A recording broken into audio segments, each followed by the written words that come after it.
ومصابيح الغرر. أما بعد فأعوذ بالله من الشيطان الرجيم. بسم الله الرحمن الرحيم.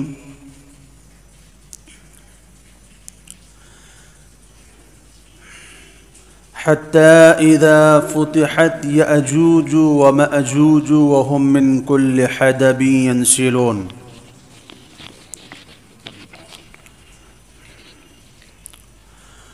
وقال النبي صلى الله عليه وسلم: ويل للعرب من شر قد اقترب. وقال عليه الصلاة والسلام: لا تقوم الساعة حتى تطلع الشمس من مغربها، فإذا طلعت من مغربها آمن الناس كلهم أجمعون، أو كما قال عليه الصلاة والسلام. صدق الله مولانا العظيم وصدق رسوله النبي الكريم، ونحن على ذلك لمن الشاهدين والشاكرين والحمد لله رب العالمين. اللهم صل على سيدنا محمد وعلى آل سيدنا محمد وبارك وسلم. اللهم صل على سيدنا محمد وعلى آل سيدنا محمد وبارك وسلم. اللهم صل على سيدنا محمد وعلى آل سيدنا محمد وبارك وسلم. لائق صد احترام بزرگوں اور عزیز ساتھیوں اور دوستوں،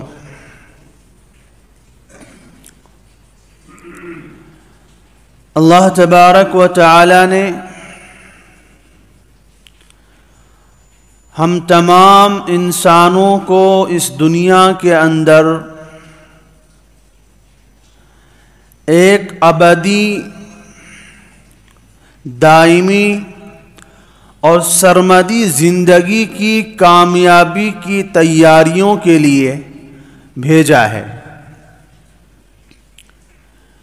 یقیناً اللہ تبارک و تعالی نے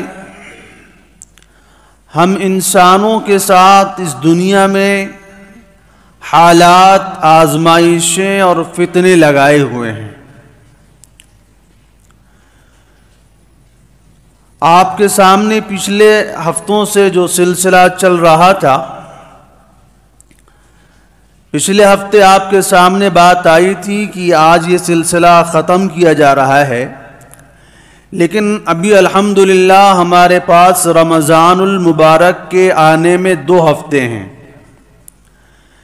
آئندہ کا جمعہ ہے اور اس کے بعد بھی اگر مہینہ 30 کا ہوا تو رمضان المبارک کا پہلا دن بھی جمعہ ہی کو پڑے گا۔ اس لیے میں نے مناسب سمجھا کہ اس سلسلے کو مکمل ہی کر دیا جائے، تاکہ جو باتیں رہ گئی تھی وہ بھی آپ کے سامنے آ جائیں۔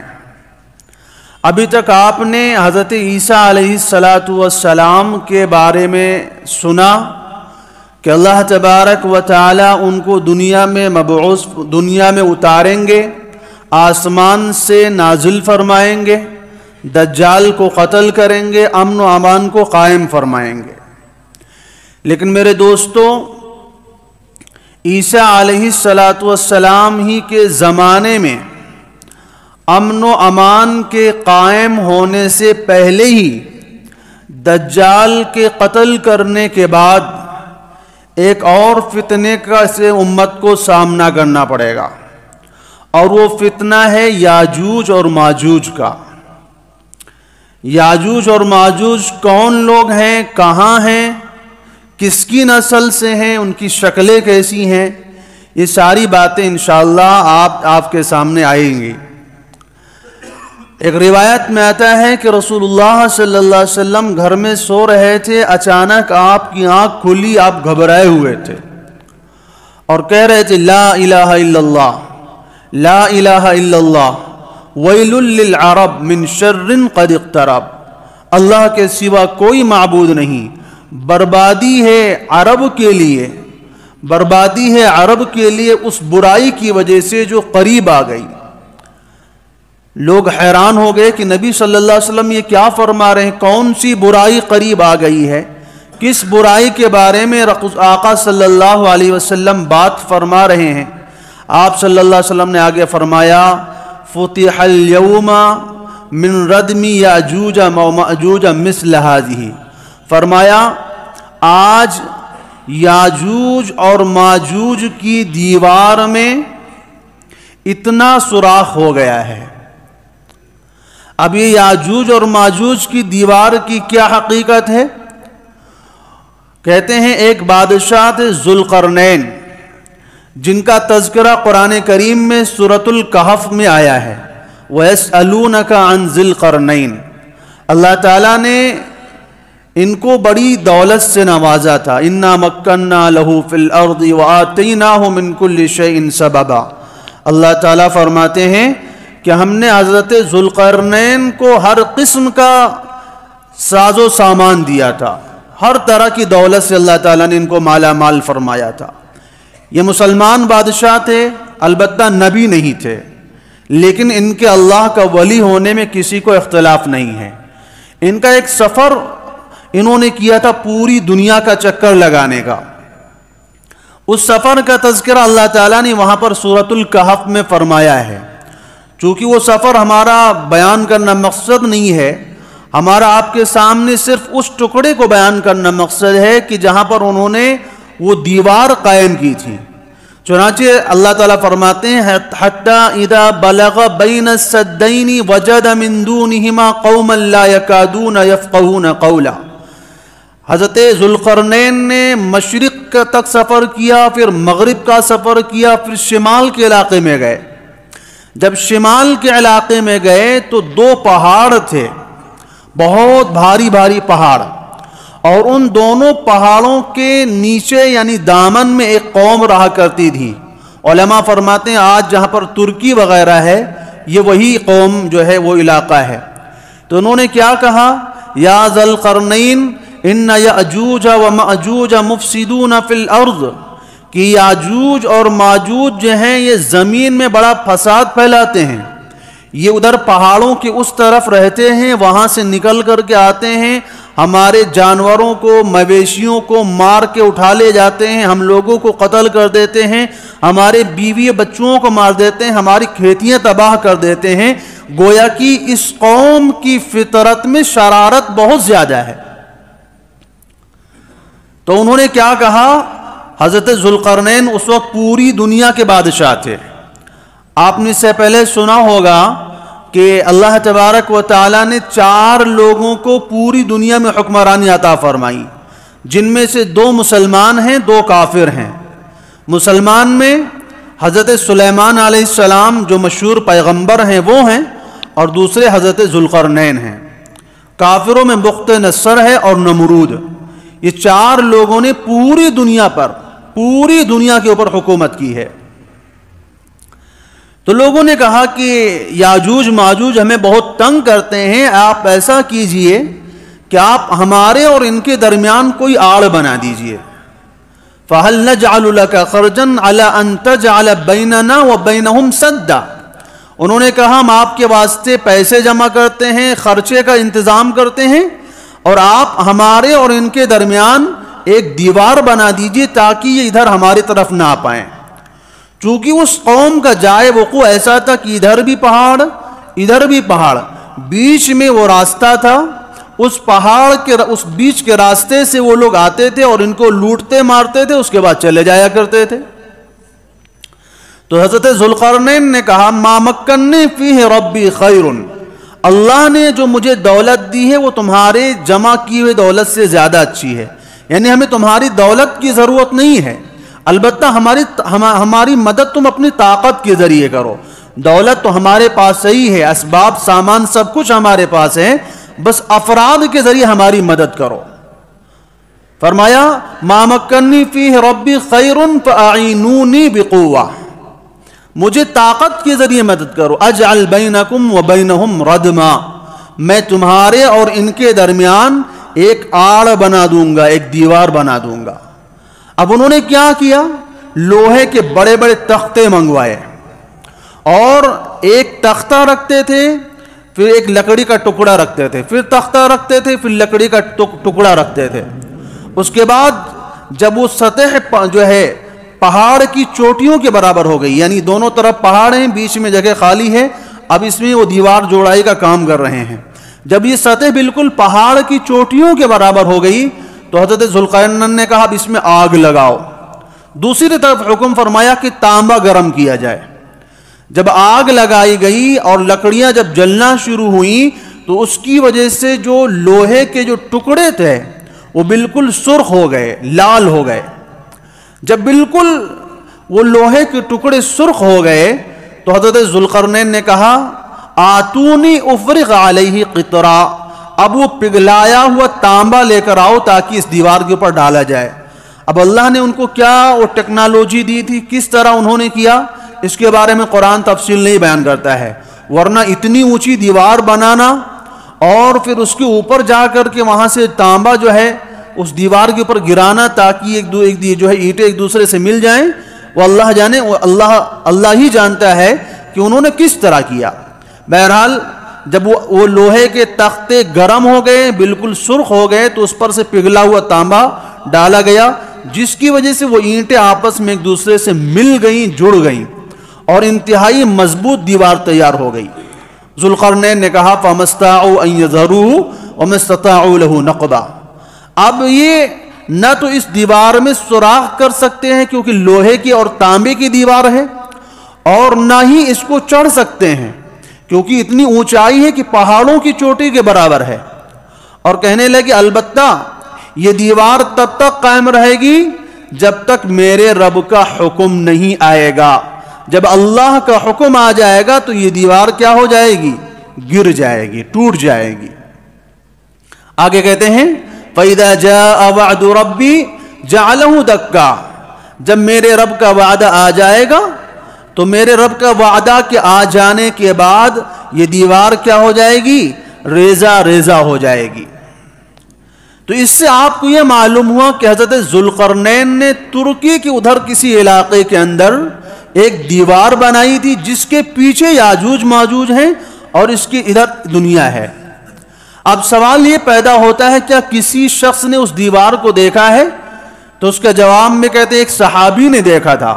انہوں نے رسول اللہ صلی اللہ علیہ وسلم سے بتایا کہ میں نے اس دیوار کو دیکھا ہے, وہ دیوار کی اینٹیں آپس میں ایسی جڑی ہوئی جیسے کپڑے کی سلائی کی گئی ہو, انتہائی مضبوط ہے اور بہت ہی اونچی ہے کہ اس پر چڑھنا ممکن نہیں ہے. لیکن اب سوال یہ پیدا ہوتا ہے آج کے زمانے میں جبکہ ہر طرف سیٹلائٹس پھیلی ہوئی ہیں اور دنیا کی باریک سے باریک چیزیں نظر آ رہی ہیں, تو پھر یاجوج اور ماجوج کیوں نظر نہیں آئے, یا ان کی وہ دیوار دنیا کو نظر کیوں نہیں آتی؟ حالانکہ پوری دنیا میں چاروں طرف جو ہے لوگ سیر کر رہے ہیں, ڈھونڈ رہے ہیں, آثار قدیمہ کو تلاش کر رہے ہیں, لیکن وہ دیوار نظر کیوں نہیں آتی؟ اس کا جواب یہ ہے کہ اللہ تعالیٰ نے اپنے خاص قدرت کے پردے میں ان کو رکھا ہے. اور اگر کسی کو یہ بات سمجھ میں نہ آئے تو حضرت موسیٰ علیہ السلام کی قوم کا وہ واقعہ یاد کیجئے جب موسیٰ علیہ السلام کی قوم کو 6 لاکھ کے قریب افراد تھے اور وادی تیہ میں ان کو کتنے سال گھمایا گیا تھا؟ 40 سال تک. 35 یا 36 میل کے مختلف اقوال کے مطابق وہ میدان تھا. اسی میدان میں وہ لوگ چلتے تھے اور اس میدان کو 40 سال تک پار نہیں کر سکے. پورا دن چلتے تھے, جب شام کو دیکھتے تھے تو پھر وہیں پر کھڑے ہوتے تھے. تو اللہ اپنی قدرت سے اگر کسی زمین کو چاہے لمبا کر دے اس کو تو کوئی طے نہیں کر پائے, اور اللہ اپنی قدرت سے اگر کسی چیز کو چاہے چھپا لے تو اس کو کوئی دیکھ نہ پائے. تو دنیا کتنی بھی ترقی کر لے لیکن اللہ کی قدرت کا وہ احاطہ نہیں کر سکتی ہے. اللہ تعالیٰ نے ان کو چھپایا ہوا ہے, اللہ تعالیٰ نے ان کو دنیا کی نظروں سے الگ کیا ہوا ہے. باقاعدہ رسول اللہ صلی اللہ علیہ وسلم نے ان کا حلیہ بتایا ہے، ان کی شکلیں بتائی ہیں۔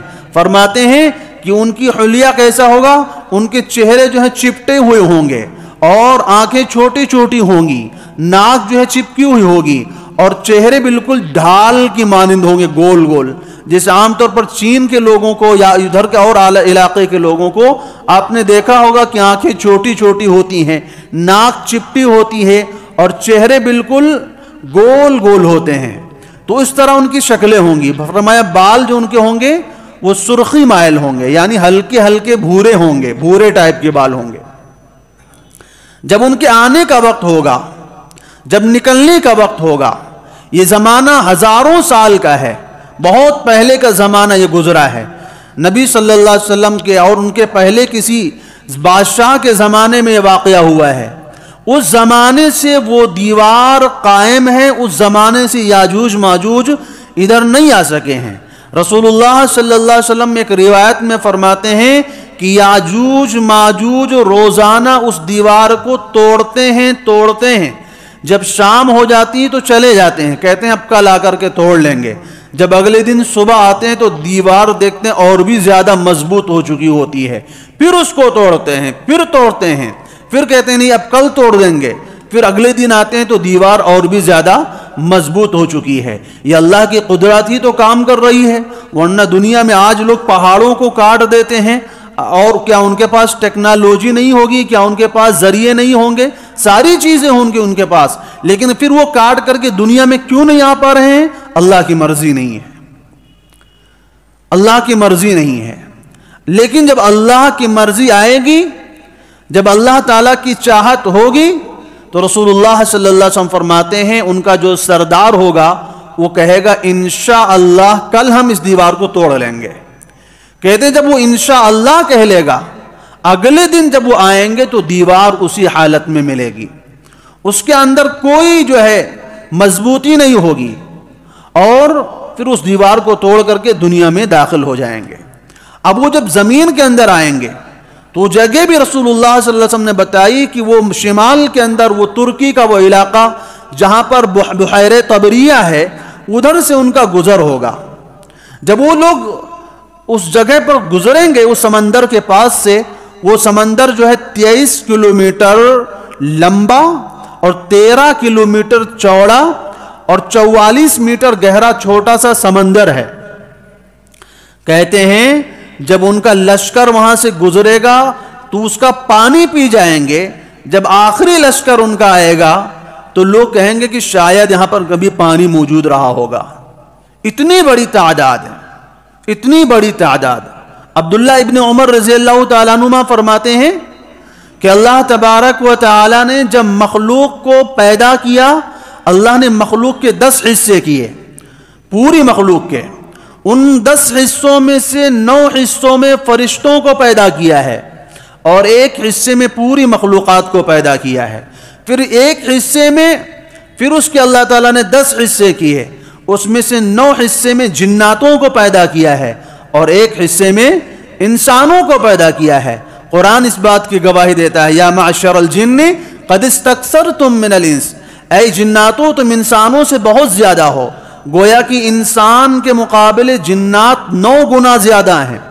اور پھر فرمایا پھر اللہ نے اس انسان کے جو 1% سے جس انسانوں کو پیدا کیا، انسانوں کے 10 حصے کیے، ان میں سے 9 حصے یاجوج ماجوج ہیں اور ایک حصے میں پوری دنیا ہے۔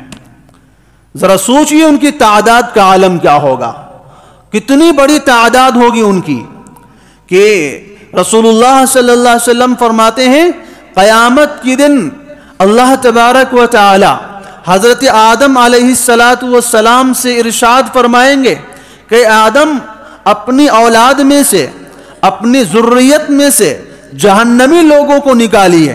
تو آدم علیہ السلام فرمائیں گے کتنے لوگوں کو نکالیں؟ تو اللہ تعالیٰ فرمائیں گے ہر 1000 میں سے 999 لوگوں کو جہنم میں ڈالنا ہے۔ 1000 میں سے 999، یعنی 1000 میں سے ایک آدمی جنت میں جائے گا، باقی آدمی جہنم میں جائیں گے۔ فرمایا یہ وہ وقت ہوگا کہ قرآن کریم میں اللہ تعالیٰ نے جو بیان فرمایا ہے یوم یجعل الولدان شیبا، کہ جو بچہ کم عمر دودھ پیتا بچہ ہوگا، اس آرڈر کو سننے کے بعد وہ بھی بوڑھا ہو جائے گا، خوف کے مارے، دہشت کا یہ عالم ہوگا، لوگ گھبرا جائیں گے۔ صحابہ کرام بھی ڈر گئے، اللہ کے رسول پھر ہم میں سے کون جنت جائے گا؟ جب 1000 میں سے 999 جہنم میں جائیں گے تو جنت میں جائے گا کون؟ تو رسول اللہ صلی اللہ علیہ وسلم نے فرمایا تمہیں گھبرانے کی ضرورت نہیں ہے، تمہیں پریشان ہونے کی ضرورت نہیں ہے، تمہارا ایک آدمی اور یاجوج ماجوج کا 999 آدمی برابر ہو، یعنی تم ایک ہو وہ 999 ہیں، اتنی بڑی تعداد میں ہیں، اتنی کثرت کے ساتھ ہیں۔ البتہ یاجوج ماجوج کے حوالے سے لوگوں میں کچھ باتیں مشہور ہیں کہ کوئی کہتے ہیں کوئی چھوٹے چھوٹے ہوں گے چنے کے درخت کے برابر، کوئی کہتے ہیں وہ کھجوروں کے درخت کے برابر ہوں گے، اور کوئی یہ کہتا ہے کہ ان کے کان اتنے لمبے لمبے ہیں کہ ایک کان کو بچھا کر لیٹتے ہیں، دوسرا کان بچھا کر اوڑھ کے سو جاتے ہیں۔ تو ایسی کوئی بات نہیں ہے، وہ بھی انسان ہیں اور آدم علیہ السلام کی اولاد ہیں۔ کہتے ہیں جب نوح علیہ السلام کے زمانے میں طوفان آیا تھا تو پوری دنیا ہلاک ہو گئی تھی۔ پھر اس کے بعد جب انسانوں کی نئی سرے سے جو نسل چلی ہے وہ نوح علیہ السلام کے 3 بیٹوں کے ذریعے چلی ہے، سام، حام، یافس۔ سام کی اولاد میں عرب کے علاقے کے لوگ ہیں، حام کے اولاد میں ہندوستان کے ادھر کے لوگ اور جو ہے افریقہ امریکہ وغیرہ کے لوگ ہیں، اور یافس کے اولاد میں ترک اور جو ہے یاجوج ماجوج ہیں۔ یہ رسول اللہ صلی اللہ علیہ وسلم نے بتایا۔ تو اس سے صاف پتہ چلتا ہے کہ یافس جو ہے وہ کوئی الگ کی مخلوق نہیں ہے، یاجوج ماجوج، بلکہ وہ نوح علیہ السلام کے تیسرے بیٹے حضرت یافس کی اولاد میں ہیں اور انہی کی نسل سے وہ لوگ ہیں۔ تو پتہ چل وہ بھی انسان ہی ہیں۔ اب کہیں پر آپ نے ایسے انسان دیکھیں کہ ایک کان بچھا کر لیٹ جاتے ہیں، دوسرا کان بچھا کر جو ہے اوڑھ کر سو جاتے ہیں، ایسا کہیں بھی نہیں ہے۔ یا کہیں پر آپ نے ایسے چھوٹے چھوٹے انسان دیکھے ہیں جو چنے کے درخت کے برابر ہوں۔ تو اس طرح کی کہاوتیں ان کے بارے میں بہت ساری مشہور ہیں، لیکن حقیقت میں ایسا کچھ بھی نہیں ہے، وہ عام انسانوں کی طرح انسان ہیں۔ رسول اللہ صلی اللہ علیہ وسلم نے ان کا حلیہ بتایا ہے، ان کی شکلیں بتائی ہیں، ان کے نقشے بتائے ہیں اور ان کی صورتیں بتائی کہ ایسی ہوں گی۔ جو آج بظاہر منگول کے لوگوں کے اوپر اور چینی لوگوں کے اوپر ان کی شکلیں فٹ بیٹھتی ہیں، ان کی جیسے ملتی جلتی ہیں، لیکن یہ لوگ وہ نہیں ہیں، کیونکہ وہ دیوار کے پیچھے بند ہیں۔ اللہ تعالیٰ کی طرف سے جب حکم ہوگا تب وہ باہر آئیں گے۔ البتہ اتنی بات ضرور ہے کہ وہ انسان ہیں، عام انسانوں ہی کی طرح ہیں، لیکن ان کی فطرت میں خباثت بہت زیادہ ہے، فتنہ اور فساد بہت زیادہ ہے۔ چنانچہ رسول اللہ صلی اللہ علیہ وسلم فرماتے ہیں جب وہ لوگ دنیا میں داخل ہوں گے تو ہم من کل حدب ینسلون، اللہ تعالیٰ رسول اللہ صلی اللہ علیہ وسلم فرماتے ہیں کہ ایسا محسوس ہوگا کہ کسی پہاڑی سے پھسل کے آ رہے ہوں، اتنی بڑی تعداد میں آئیں گے، جدھر بھی جائیں گے، جدھر کا بھی علاقے میں جائیں گے، ہر طرف تباہی مچا دیں گے، لوگ ان کے ڈر سے خوف سے اپنے گھروں میں چھپ جائیں گے۔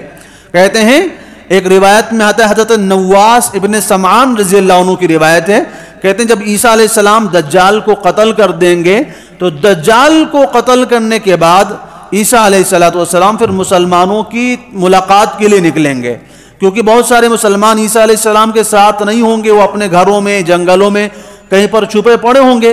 تو جو لوگ دجال کے فتنوں سے محفوظ ہو چکے ہوں گے پھر عیسیٰ علیہ السلام ان سے جا کر ملاقات کریں گے، ان کے گرد و غبار کو صاف کریں گے، ان کے بدن کو صاف ستھرا کریں گے، تبھی اللہ کی طرف سے وحی آئے گی۔ وحی آئے گی کہ اے عیسیٰ، میں اپنی ایسی مخلوق کو نکالنے والا ہوں کہ اس کا مقابلہ تم نہیں کر سکتے ہو، لہذا مسلمانوں کو لے کر کے کوہ طور پر چڑھے جائیے۔ تو کوہ طور جو مصر کا پہاڑ ہے، وہاں پر عیسیٰ علیہ السلام مسلمانوں کو لے کر چلے جائیں گے، اور بھی جو لوگ اپنے گھروں میں اپنے جو ہے قلعوں میں بند ہو جائیں گے پھر ان کو وہ نقصان نہیں پہنچائیں گے۔ لیکن رسول اللہ صلی اللہ علیہ وسلم فرماتے ہیں جدھر سے بھی اس قوم کا گزر ہوگا نہ تو وہ پانی چھوڑیں گے، نہ ہی کھانا چھوڑیں گے، نہ ہی جانور چھوڑیں گے، اگر انسان کو بھی ملے تو انسان کو بھی نہیں چھوڑیں گے، سب کو کھا جائیں گے، ختم کر دیں گے۔ کہتے ہیں اس کے بعد جب بیت المقدس کے پاس پہنچیں گے تو بیت المقدس کے پاس ایک پہاڑ ہے جس کا نام جبل الخمر ہے، اس پہاڑ کے پاس جب پہنچیں گے تو چونکہ دنیا میں کوئی نظر نہیں آ رہا ہوگا ان کے علاوہ، سب لوگ چھپ گئے ہوں گے یا تو مار دیے گئے ہوں گے، اور مسلمانوں کو اپنی عیسیٰ علیہ السلام اپنے ساتھ کے لوگوں کو لے کر کے کوہ طور پر چلے گئے ہوں گے، تو اب کوئی ان کو نظر نہیں آ رہا ہوگا، تو کیا کہیں گے؟ ہم نے دنیا والوں کو ختم کر دیا ہے، اب چلو آسمان والوں کو مارتے ہیں۔ دنیا والوں کو ہم نے ختم کر دیا ہے۔ ذرا سوچیے اس قوم کی فطرت اور اس کی خباثت دیکھو کہ اللہ تعالیٰ کو بھی چیلنج کریں گے کہ ہم نے دنیا والوں کو تو مار دیا، اب اوپر والے کو بھی مارتے ہیں۔ اب یہ کیا کریں گے؟ پہاڑ پہ چڑھ کر کے آسمان کی طرف تیر پھینکیں گے، ادھر سے فرشتے جو ہے وہ ان تیروں کو خون میں ڈبو کر کے واپس بھیجیں گے، انہوں کہیں گے کہ اب ہم نے آسمان والوں کو بھی مار دیا ہے۔ مسلمان پریشان ہوں گے، عیسیٰ علیہ السلام سے کہیں گے کہ آپ اللہ سے دعا کیجئے ان کے اس فتنے سے ہمیں نجات عطا فرمائے۔ عیسیٰ علیہ السلام دعا فرمائیں گے، اس دعا کے نتیجے میں اس قوم کے اوپر طاعون مبتلا ہو جائے گا، گردن میں کوئی زخم پڑے گا جس کی وجہ سے یہ پوری قوم مر جائے گی۔ ایک اور روایت میں اسی طرح آتا ہے کہ رسول اللہ صلی اللہ علیہ وسلم نے فرمایا کہ معراج کی رات میں ابراہیم علیہ السلام سے ملا، اسماعیل علیہ السلام، حضرت موسیٰ علیہ السلام سے ملا۔ میں نے سب سے قیامت کے بارے میں پوچھا، لوگوں نے کہا کہ ہمیں معلوم نہیں کہ قیامت کب آئے گی۔ پھر عیسیٰ علیہ السلام سے ہم نے پوچھا کہ قیامت کب آئے گی، تو عیسیٰ علیہ السلام نے کہا مجھے بھی معلوم نہیں، لیکن البتہ میں آپ کو یہ بتاتا ہوں کہ اللہ تعالیٰ نے مجھ سے وعدہ کیا ہے کہ جب دنیا میں دجال آئے گا تو اللہ تعالیٰ مجھے دنیا میں بھیجے گا اور میں دجال کو قتل کروں گا، اس کے بعد یاجوج ماجوج ظاہر ہوں گے اور وہ دنیا کے اندر فتنہ فساد پھیلائیں گے، تو اللہ تعالیٰ سے میں دعا کروں گا، اس دعا کے نتیجے میں ان کی گردنوں پر کچھ پھوڑے یا پھنسی جیسی کوئی چیز نکل آئے گی جس کے نتیجے میں وہ سارے ہلاک ہو جائیں گے، اور جب ہلاک ہو جائیں گے تو ہم لوگ جب زمین پر اتریں گے تو ایک بالشت جگہ ایسی نہیں بچے گی جہاں پر ان کی لاش نہ پڑی ہو، اتنی بڑی تعداد میں ہوں گے۔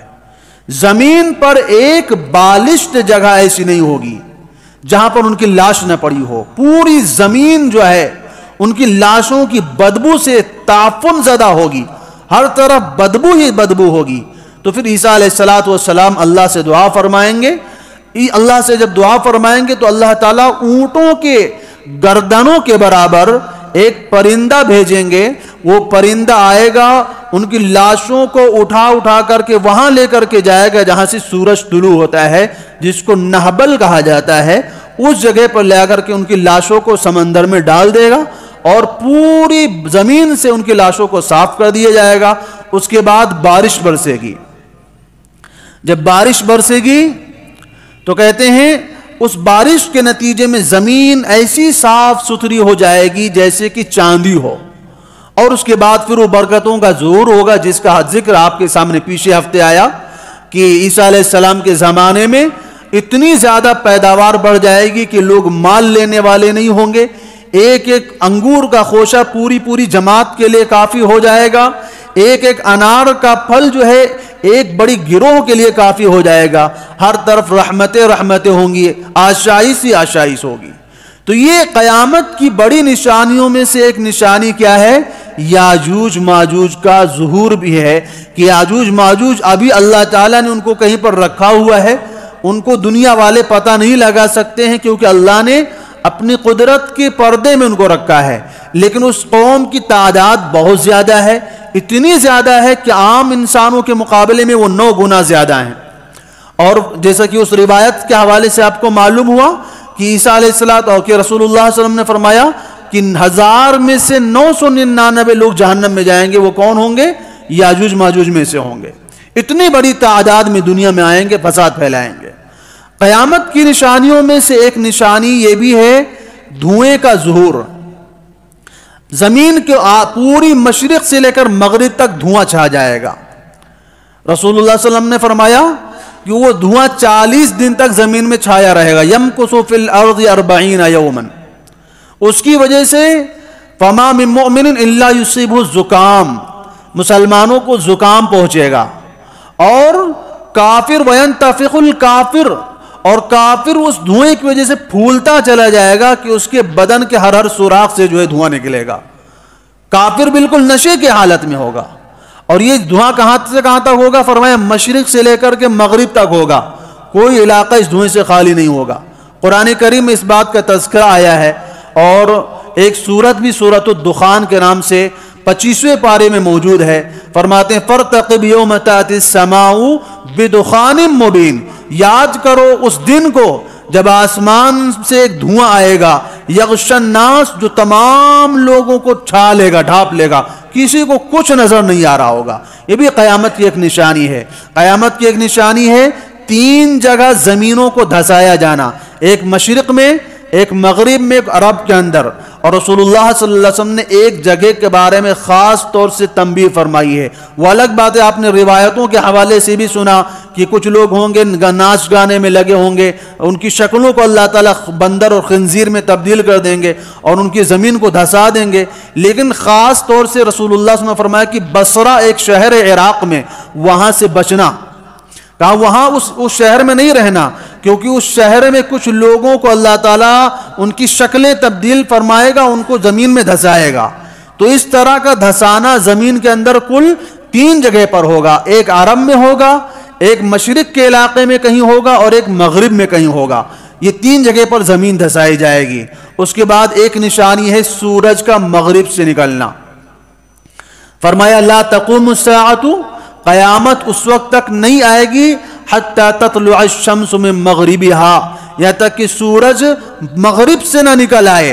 فَإِذَا طَلَعَتِ الشَّمْسُ مِن مَغْرِبِهَا، جب سورج مغرب سے نکل آئے گا، آمن الناس کلہم، تمام کے تمام لوگ ایمان لے آئیں گے، سارے کے سارے لوگ ایمان لے آئیں گے. لیکن قرآن کہتا ہے یوم یأتی بعض آیات ربک لا ينفع نفسا ایمانها لم تکن آمنت. فرمایا جب سورج مغرب سے طلوع ہو جائے اس کے بعد کسی ایمان لانے والے کا ایمان معتبر نہیں ہوگا.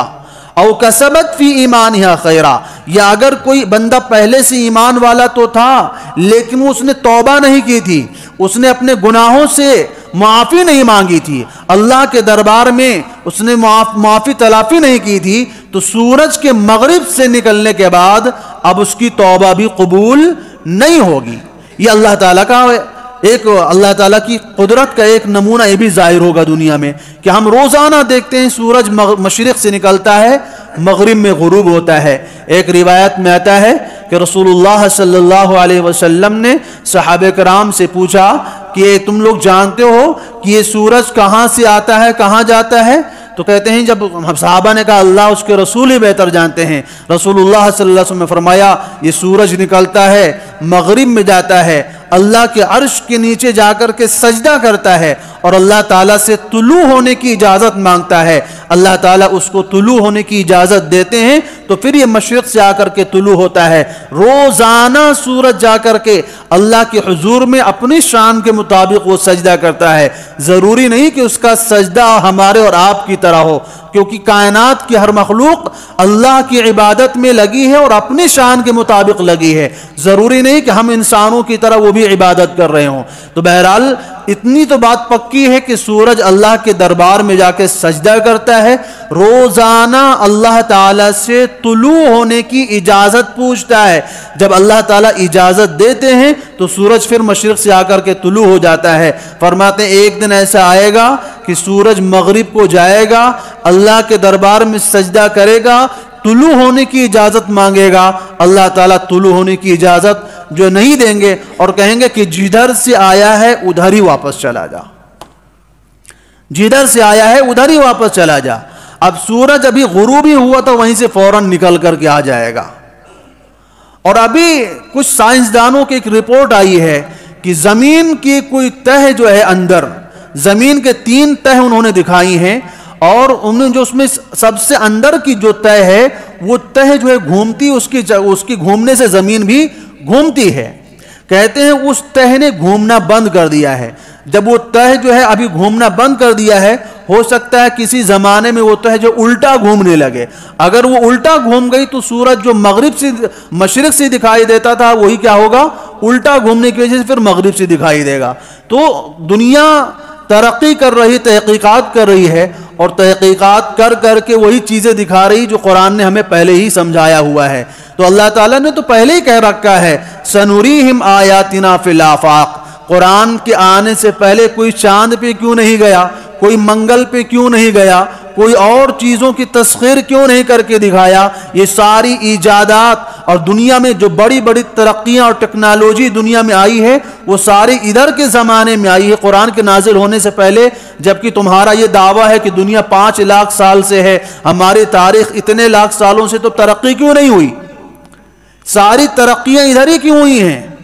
اس کی وجہ قرآن کہتا ہے، آج سے 1500 سال پہلے اعلان کیا تھا، سنوریہم آیاتنا فی الآفاق، ہم اپنی نشانیاں دکھائیں گے آسمانوں کے کناروں میں۔ جاؤ گے تم بلندیوں کے اوپر، اور جاؤ گے تم چاند کے اوپر، جاؤ گے تم جو ہے اسپیس میں، وہاں سے جا کر کے تم اللہ کی قدرت کی نشانیاں دیکھو گے۔ آج وہ ساری ویڈیوز سامنے آ رہی ہیں، لوگ چاند کی ویڈیوز بھیج رہے ہیں، دیگر سیاروں کی بھیج رہے ہیں، زمین کی بھیج رہے ہیں۔ جب زمین کے اوپر جاتے ہیں آپ دیکھتے ہیں زمین عجیب سے گولا نما معلوم ہوتی ہے۔ ایسی کتنے سیارے جو ہے فضا کے اندر، ستاروں کی ویڈیو، سورج کی ویڈیو، یہ ساری چیزیں جو ہے آج آپ کے سامنے آ رہی ہیں۔ اس سے پہلے قرآن کریم کے آنے سے پہلے کیوں نہیں ہوئی؟ کیونکہ قرآن نے آ کر کے اعلان کیا، ورنہ لوگ تو ان سے پہلے ان کی پوجا کیا کرتے تھے۔ جب سورج کو، چاند کو خدا مانو گے تو اس کے بارے میں تحقیقات کون کرے گا؟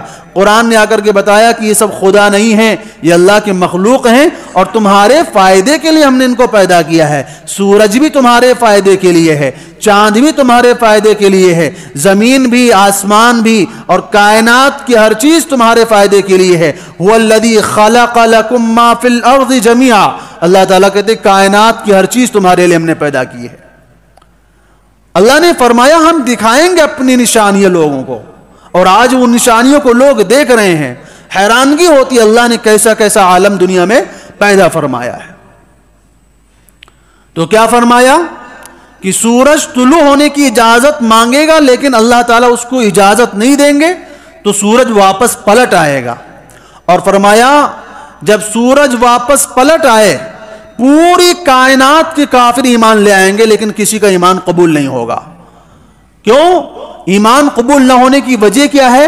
کیونکہ ایمان لانا غیب کے اوپر فرمایا گیا ہے، الذین یؤمنون بالغیب، فرمایا جو غیب پر ایمان لاتے ہیں۔ اور غیب کہتے ہیں اس چیز کو کہ اللہ کی قدرت دکھائی نہ دے، نہ جنت دیکھا ہے، نہ جہنم دیکھا ہے، نہ قبر کے حالات دیکھے ہیں، نہ میدان محشر دیکھا ہے، نہ اللہ کو دیکھا، نہ فرشتوں کو دیکھا ہے، نہ ہی اللہ کے رسول کو دیکھا ہے، لیکن ساری چیزوں پر ہم ایمان رکھتے ہیں۔ اس کو کہتے ہیں ایمان بالغیب۔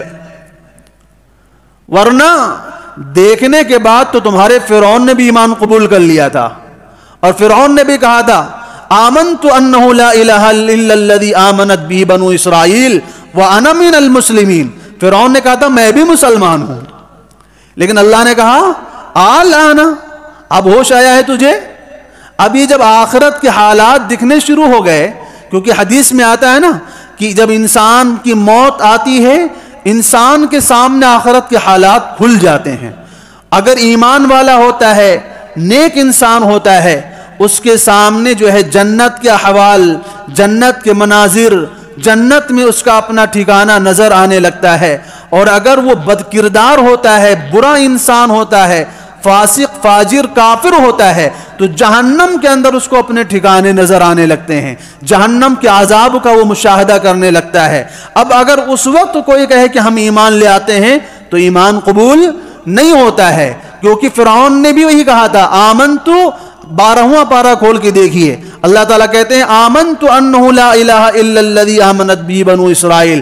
فرعون نے کہا جس نے خدائی کا دعویٰ دنیا میں کر رکھا تھا، یہ بیچارے تو چھوٹے ہیں۔ فرعون تو وہ تھا جو کہتا تھا انا ربکم الاعلی، میں سب سے بڑا والا خدا ہوں۔ اس فرعون نے بھی آخر میں ایمان قبول کیا، لیکن اللہ نے کہا آلآن، اب ایمان قبول نہیں ہوگا۔ آلآن وقد عصیت قبل، آج تو ایمان لا رہا ہے حالانکہ اس سے پہلے نافرمانی کی زندگی گزارتا رہا، لہذا اب ایمان تیرا قبول نہیں ہوگا۔ تو میں یہ کہہ رہا تھا کہ ایمان وہ معتبر ہوتا ہے جو بغیر دیکھے ہو، دیکھنے کے بعد ایمان معتبر نہیں ہوتا ہے۔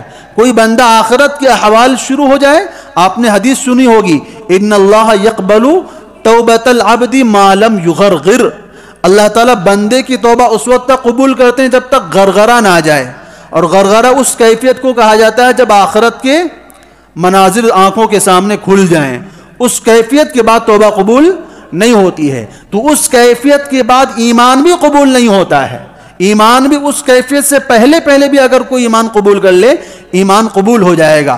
تو میں یہ کہہ رہا تھا کہ ایمان بغیر دیکھے معتبر ہے۔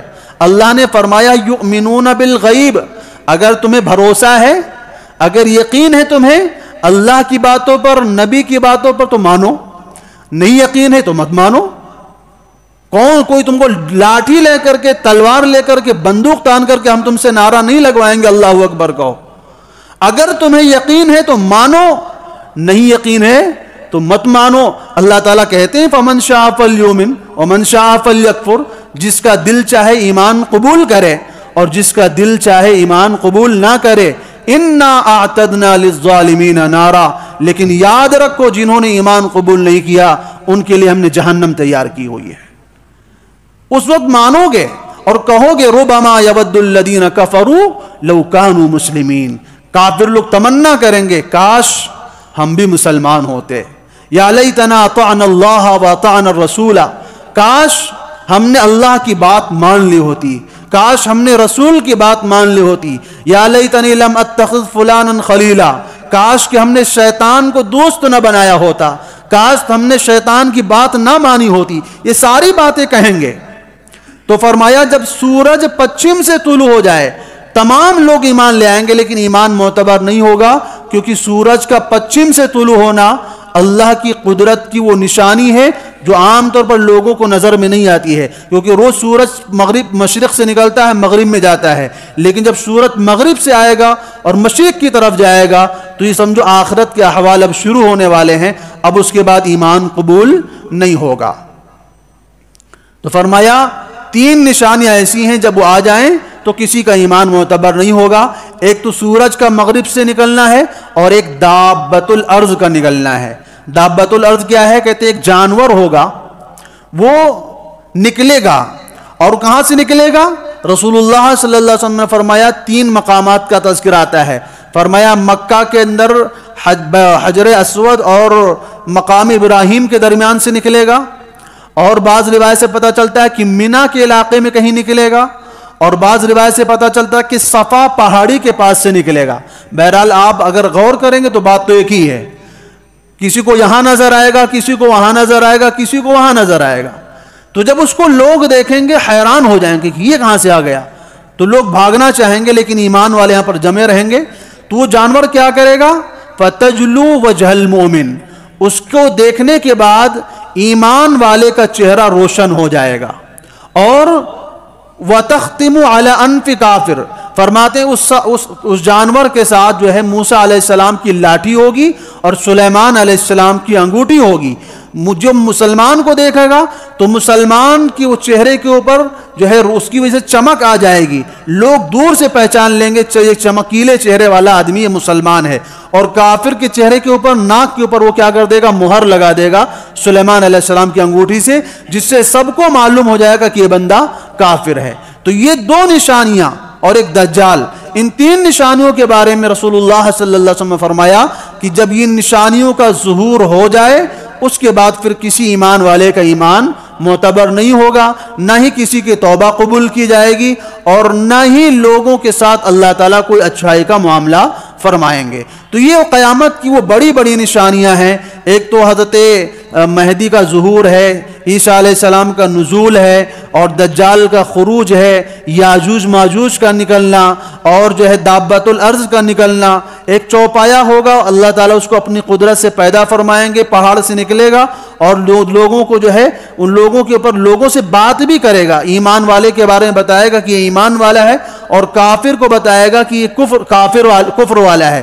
تو باقاعدہ وہ لوگوں سے کلام کرے گا۔ وَإِذَا وَقَعَ الْقَوْلُ عَلَيْهِمْ أَخْرَجْنَا لَهُمْ دَابَّةً مِّنَ الْأَرْضِ تُكَلِّمُهُمْ، قرآن کہتا ہے کہ جب قیامت کا وقت قریب آئے گا تو ہم زمین سے ایک چوپایا نکالیں گے جو لوگوں سے بات کرے گا۔ تو یہ قیامت کی بڑی بڑی نشانیاں ہیں۔ آخری نشانی ہے آگ، ایک آگ نکلے گی جو یمن کے اندر ایک جگہ ہے جس کو قعر یمن کہا جاتا ہے، وہاں سے وہ آگ نکلے گی اور لوگوں کو ملک شام کی طرف ہکا کے لے جائے گی۔ آگ کی کیفیت کیسی ہوگی؟ کہتے ہیں وہ لوگوں کے ساتھ ساتھ چلے گی، وہ لوگوں کو جلانے کے لیے نہیں ہوگی، لوگوں کو ہکانے کے لیے ہوگی، سب کو لے کے جائے گی کہاں؟ ملک شام کی طرف۔ کہتے ہیں جب لوگ چل کے تھک جائیں گے تو آگ بھی ٹھہر جائے گی، جب لوگ رات کو سو جائیں گے تو آگ وہیں پر رکی رہے گی، جب صبح اٹھیں گے تو پھر آگ پھر ان کو کیا کرے گی؟ گویا کہ جیسے کہ چرواہا پیچھے سے بکریوں کو ہکاتا ہے، آگ ان کو ہکا کر کے کہاں لے کے جائے گی؟ ملک شام کی طرف۔ ملک شام کی طرف کیوں لے کے جائے گی؟ کیونکہ ملک شام کی زمین ہی قیامت کی دن میدان محشر بنائی جائے گی۔ وہی زمین ہے جس کو اللہ تعالیٰ نے ارض مقدسہ کہا ہے، جس کو اللہ تعالیٰ نے ارض طیبہ کہا ہے، بابرکت زمین کہا ہے، اور وہ زمین ہے جس کو انبیاء کی سرزمین کہا جاتا ہے۔ اور رسول اللہ صلی اللہ علیہ وسلم سے پوچھا گیا کہ حشر کہاں قائم ہوگا، یعنی میدان محشر قیامت کے دن جو حساب و کتاب ہوگا وہ کہاں ہوگا؟ تو نبی صلی اللہ علیہ وسلم نے ملک شام کی سرزمین کی طرف اشارہ کر کے فرمایا کہ ملک شام کی سرزمین میں حشر قائم ہوگا، تو گویا کہ وہ آگ سب کو وہیں پر سمیٹ کر کے لے کے جائے گی۔ فرمایا اس زمین کو پھیلا کر کے لمبا کر دیا جائے گا کہ آدم علیہ السلام سے لے کر قیامت کی صبح تک پیدا ہونے والا ہر انسان اس زمین کے اوپر جمع ہو جائے گا، اتنی بڑی اللہ تعالیٰ اس زمین کو پھیلا دیں گے۔ تو یہ وہ نشانیاں ہیں جن نشانیوں کی ظہور کے بعد پھر ایک وقت آئے گا کہ خانہ کعبہ کو ایک حبشی آ کر گرا دے گا، قرآن کریم کو آسمانوں کی طرف اٹھا لیا جائے گا، اور لوگوں میں صرف جو ہے کہتے ہیں جو ایمان والے ہوں گے اللہ تعالیٰ ملک شام سے ہی ایک ہوا چلائے گا، وہ ہوا تمام ایمان والوں کی بغل میں جا کے لگی، اور اس ہوا کی وجہ سے تمام ایمان والوں کی روح پرواز کر جائے گی، یعنی پوری دنیا سے ایمان والے رخصت ہو جائیں گے اور دنیا میں صرف برے لوگ بچیں گے۔ اتنے برے لوگ کہ رسول اللہ صلی اللہ علیہ وسلم فرماتے ہیں کہ ان کو کچھ اچھائی برائی کا پتہ نہیں ہوگا، وہ جانوروں کی طرح زندگی گزاریں گے۔ اور فرمایا لا تقوم الساعۃ الا علی شرار من الناس، قیامت کائنات کے سب سے بدترین لوگوں کے اوپر قائم ہوگی، اور کتنی جلدی آئے گی؟ قرآن کہتا ہے بغتہ، اچانک آئے گی۔ اچانک کا مطلب کیا ہے؟ رسول اللہ صلی اللہ علیہ وسلم نے فرمایا ایک آدمی اپنی گائے کا دودھ نکال رہا ہوگا، اس کو بالٹی میں لے کے جا رہا ہوگا، پینے سے پہلے قیامت آ جائے گی۔ ایک آدمی نے لقمہ منہ میں ڈالنے کے لیے اٹھایا ہوگا، وہ لقمے کو جو ہے منہ میں ڈالنے سے پہلے ہی قیامت آ جائے گی، اتنی جلدی ہوگی۔ اور دو چار مثالیں دے کر کے رسول اللہ صلی اللہ علیہ وسلم نے فرمایا کہ اتنی جلدی ہوگا قیامت کا آنا۔ تو بہرحال یہ وہ آپ کے سامنے وہ نشانیاں بتائی گئی ہیں جن نشانیوں کے آنے سے پہلے رسول اللہ صلی اللہ علیہ وسلم نے فرمایا بادروا بالاعمال جو ہے ستن، 6 چیزوں کے آنے سے پہلے اعمال کو جلدی کر لو۔ ایک تو دجال کا نکلنا، یاجوج ماجوج کا نکلنا، عیسیٰ علیہ السلام کا نازل ہونا، مشرق سورج کا مغرب سے نکلنا، دابۃ الارض کا خروج، اور یہ جو نشانیاں بتائی گئیں فرمایا جب تک یہ نشانیاں نہیں آتی ہیں اللہ سے معافی تلافی کر لو، اللہ تعالیٰ سے اپنے حالات کو درست کر لو، کیونکہ یہ نشانیاں جب آ جائیں گی اگر کوئی کافر ایمان قبول بھی کرے گا تو ایمان معتبر نہیں ہوگا، اگر کوئی مومن توبہ بھی کرے گا تو اس کی توبہ قبول نہیں ہوگی۔ اللہ تبارک و تعالیٰ سے دعا ہے کہ اللہ تعالیٰ ہم سب کو ان تمام باتوں پر کہنے سننے سے زیادہ عمل کی توفیق عطا فرمائے۔ وآخر دعوانا